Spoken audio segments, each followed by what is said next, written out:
নমস্কার। আজকে যে বিষয় নিয়ে কথা বলবো সেটা হচ্ছে সাম্প্রতিক একটা বিষয় এবং এর সঙ্গে প্রাচীনকালে বা ঐতিহাসিক কালে কি হতো সেটাও, বা ইতিহাসের কালে কি ঘটতো সেটাও। প্রথমে আমরা একটা ভিডিও দেখব। এই ভিডিওটা দেখব। आप अपने बेटे को जान से मार दो, ये बात किसी दुश्मन ने नहीं बल्कि सुप्रीम कोर्ट ने एक बेबस बाप से कही। सन 2013 में एक हरीश नाम का होनहार बच्चा एक बिल्डिंग की 4th फ्लोर से गिर गया, जिससे उसके दिमाग में गहरी चोट आई। ना वो बोल सकता था, ना हिल सकता था, सिर्फ मशीन और पाइप्स के सहारे उसकी सांसें चल रही थी। उसके पिता ने हर कोर्ट का दरवाजा खटखटाया, ये कहते हुए कि मेरे बेटे को इस तड़प से आजादी दे दो। दिल्ली हाई कोर्ट ने मना कर दिया था, लेकिन सुप्रीम कोर्ट ने एक ऐतिहासिक फैसला सुनाया। कोर्ट ने कहा जीने के अधिकार में सम्मान से मरने का अधिकार भी शामिल है। जब कोई उम्मीद ना बची हो तो जबरदस्ती सांसें खींचना सही नहीं है। अब हरीश हमारे बीच में नहीं रहा। अब आपको क्या लगता है, सुप्रीम कोर्ट का ये फैसला सही था? अपनी राय कमेंट में जरूर देना।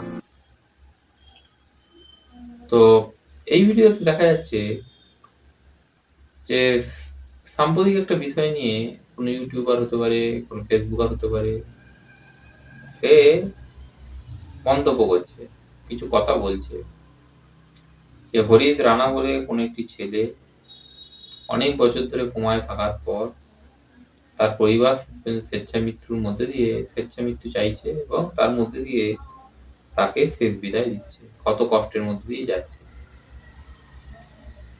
এখন এর এই যে বক্তব্য, এগুলো নিয়ে আমার কিছু বলার নেই। এরকম ভিডিও অনেকেই করেছে, অনেক কিছু। আমি এখানে একটা সম্পূর্ণ অন্য বিষয় নিয়ে কথা বলবো।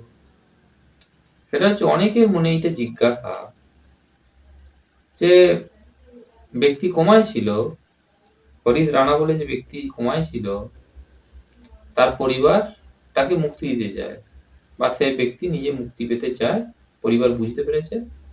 এর জন্যে তারা কেন সরকারের কাছে আবেদন করছে বা কোর্টের কাছে যাচ্ছে বা কোর্টের কাছে গেল, স্বেচ্ছামৃত্যুর জন্য আবেদন করল। এইটা হচ্ছে অনেক লোকের জিজ্ঞাসা। এটার মধ্যে অনেকেই ন্যাকামি একটা খুঁজে পায়, এক ধরনের কিরকম একটা পাগলামি খুঁজে পায়। সেইটার ব্যাখ্যা করবো কেন এমনটা হলো। আমাদের দেশে যখন ধর্মের কাল ছিল, এটা ধর্মেরও কাল, এটা বিজ্ঞানেরও কাল। এই আজকে এখনকার সময়টা ধর্মেরও বটে, বিজ্ঞানেরও বটে, কিন্তু একটা সময় ছিল শুধু ধর্মের কাল। তখন কোনো লোক কোনো সিদ্ধান্ত নিতে গেলে নিজের সিদ্ধান্ত নেওয়ার সঙ্গে সঙ্গে তারা বিশ্বাস করতো সমাজপতির ওপর, তারা বিশ্বাস করতো রাজার ওপর, তারা বিশ্বাস করতো পুরোহিতের ওপর। সেইখান থেকে শেষ বিচার এলে তবে তারা সিদ্ধান্তটা নিত। অনেকে নিজে নিজে নিত, আবার অনেকে একজন শেষের লোকের কাছে বিচার প্রার্থনা করতো। সেটা রাজা হতে পারে, সেটা পুরোহিত হতে পারে, সেটা সমাজপতি হতে পারে। তার কাছ থেকে তারা রায়টা নিত যে কি করা হবে এবং সেই মতো তারা কাজটা করতো। একালে সেই সময়টা গেছে, মানে একালে আর ওইরকম ভাবে পুরোহিত থাকতে পারে, কিন্তু পুরোহিত ব্যাপার নেই। রাজার জায়গা গেছে, সমাজপতিও সেইভাবে আর নেই। কিন্তু লোক গণতান্ত্রিক সরকারের কাছে গিয়ে আবেদন করে ওই একই রকম ভাবে শেষ অনুমোদনটা নিতে চায়। এইখানে যে ঘটনাটি ঘটেছে, হরিশ রানা বলে ছেলেটি, এ কোনো এক বিল্ডিং থেকে পড়ে যায়, পড়ে গিয়ে মাথায় গুরুতর আঘাত পায় এবং সেই আঘাতের ফলে এ চলাফেরার ক্ষমতা হারিয়ে যায় এবং অসাড় নিস্তেজ হয়ে 13 বছরের মতো পড়ে থাকে। এর বাড়ির লোক শেষ পর্যন্ত এর স্বেচ্ছামৃত্যুর জন্য সরকারের কাছে আবেদন করেছে। এইখানেই অনেকে জিজ্ঞাসা যে হাসপাতাল থেকে যখন হলো এরকম যে চলতে পারবেন, হাসপাতাল থেকে ছাড়িয়ে নিয়ে এসে বাড়িতে রেখে দিলেই তো মারা যেত, সব সমস্যা মিটে যেত। আবার কোর্ট এইসব এত কিছু করার কি দরকার ছিল? ওই আবার সেই কথাই যে শেষ বিচারের মতো, মানে বাড়ির লোক হরিশের অবস্থা এরকম, বাড়ির লোকের মন প্রবোধ মানছে না। তারা 13টা বছর অপেক্ষা করেছে, তারপরেও তাদের মনের ভিতরে যন্ত্রণা রয়েছে, কাজটা ঠিক হবে কিনা। সরকারের কাছে যাচ্ছে, সরকার অনুমতি দিক। সরকার অনুমতি দিলে সরকারের উপর দিয়ে যাবে যে সরকার বলেছে তাই করেছি, এইরকম জিনিসটা। তো সেইখান থেকে তারা অনুমতি চায় এবং সুপ্রিম কোর্টের কাছে যায়। সুপ্রিম কোর্ট শেষ পর্যন্ত অনুমতি দেয়। তো তারপরে যে ঘটনাগুলো ঘটছে সেগুলো হচ্ছে এইরকম, যে এক এক করে খুলে নেওয়া হচ্ছে, এই হচ্ছে ওই হচ্ছে। এখন এইটা নিয়ে আবার আমাদের দেশের অনেক লোক আতঙ্কিত। কিরম আতঙ্কিত? আচ্ছা, প্রথমেই আবার বলে দিই, আবার ক্লিয়ার করে রাখি, যে সেকালে যেমন শেষ বিচার প্রার্থনা করা হতো রাজার কাছে, পুরোহিতের কাছে, সমাজপতির কাছে, একালে কিছু লোক আছে যারা নিজেরা সিদ্ধান্ত না টেনে বা নিজেরা সিদ্ধান্তটুকু যাচাই করার জন্য সরকারের কাছে বা কোর্টের কাছে যায়, যে তারা বললে তাদের দ্বারা এটা অনুমোদিত হলো, এইরকম। অর্থাৎ দুটো কালেতেই লোক শেষ বিচারের জন্য একজনের কাছে যাচ্ছে এইখানে, এই পৃথিবীতে, এবং তার কাছ থেকে পরামর্শ পেলে তবে কাজটা হবে। হরিশ রানার পরিবারের ক্ষেত্রেও তাই হয়েছে, তারা কোর্টের কাছে গেছে, সরকারের কাছে গেছে, হয়েছে।